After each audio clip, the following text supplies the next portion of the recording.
long climb, this 23 seconds and collapsing. They're going to be all together by the top. Yeah, it's 4 kilometres in length here. Once you see the yellow neutral service car being pulled out and the red referee's car being pulled out, you know that the group is starting to come down very quickly. The pace is being done here by Omega Pharma Lotto, and that's probably Phil to try and see whether or not they can put enough pressure on this main field to get rid of the sprinters for Philippe Gilbert. Well, they're doing their best job to keep Gilbert in a perfect position. I thought they were maybe Gilbert was going to try and springboard away here, but that's not the case. He's just taking second place, but he's told the boys to lift this.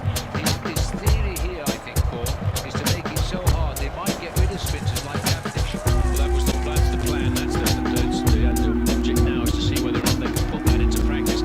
I don't think the gradient on this climb is tough enough to get rid of some of the sprinters this afternoon, because the gradient is around about 4%. Now, this is a bit of a shock because John Gadray is going backwards, and he's a man who's normally reputed as a climber, and getting shelled on a climb like this is not a good sign for his future in the Tour this year. No, he's had a bad Tour, and his involvement in crashes as well, and finishing fourth in the Giro d'Italia, the Tour of Italy, just 3 weeks before the start of the Tour de France. He's probably still very tired, but just checking down the line there, Paul, see if I can see a glimpse of Tyler Farrar or Mark Cavendish, and I can't at the moment, unless Sir Mark is tucked in right behind here.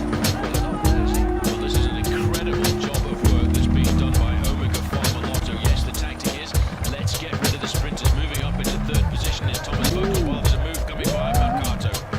Mercato, he will not give up. He also wants the points at the top to take off anybody else getting them. He's done a brilliant job of work to protect the leader in the Kingdom Mountains. His teammate today, Johnny Hoogerland, he's won all the points, first over every climb. He didn't want the points, but he didn't want anybody else to endanger his teammate. Did a great job. Well, these two guys, they could not take the pressure of that acceleration, so they're going back to the main field. Yeah, well, they continue to come at 11 seconds to Mercato. Still wants the top. It's, we did a good job. Now let's go back in the bunch. Mercato in his first Tour de France, this youngster riding absolutely brilliant. He's riding with some real talent here for the future. And his face now as he tries to survive just to the top of the mountain. He's got a long way to go here. We haven't seen the 1 kilometre time there. Now let's have a scan through there. Nobody there, was there, that we didn't want to see off the back? That was the answer to that question. As we're now looking at the front of the peloton, I don't see Mark Cavendish here. This is the plan by Philippe Gilbert. He can sprint, but he's not on the quality of Cavendish. He wants to get more points in this green jersey by getting a high place at the finish. Hats off, because he's not scared of doing a bit of paint dishing out himself there as he comes up to the front with his green jersey, looks over his shoulder to see what sort of damage they're doing to the peloton.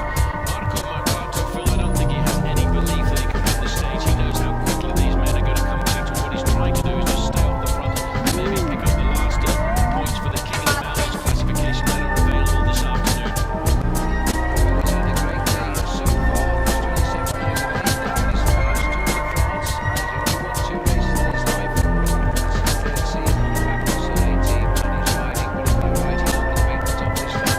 Look at the damage that Omega Pharma Lotto and Philippe Gilbert have done to the main field. It was almost a complete main field at the bottom of this climb now. They're down to not very many more than 25 riders.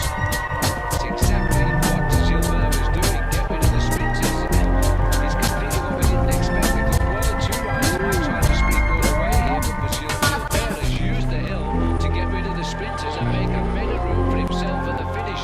He's a very clever bike rider. And we're looking deep into the bunch now. Mark Cavendish said if he wasn't there at the finish, then he would expect Matthew Goss to have a go for Team HTC Ireland. Goss, he wants a stage win in his first Tour de France. He's got a second place so far. I don't think he will be dropped on a climb like this. Well, the King of the Mountains at the start of the day is being dropped here. Phil there with the polka dot jersey. Johnny Hoogerland having a very hard time. This is the damage that's being done at the rear end of the race, and that's all because of the pressure from Omega Pharma Lotto. They went to the front to see if they could get rid of as many sprinters as possible. The organisers will be breathing a sigh of relief, I think, if this big peloton gets reduced to just a handful, because of the finish today is a bit narrow, a bit tortuous. But as we see an attack here now, Cofidis are having a little dig here. Just looking at it, looks like Tony Galopin, who is himself a very good sprinter.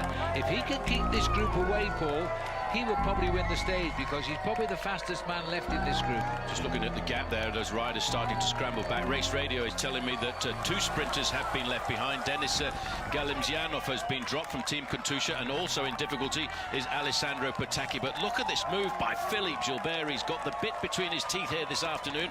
Vogler, the man in the yellow jersey as well, is riding all over this Tour de France this afternoon. It looks like Tony Martin coming across.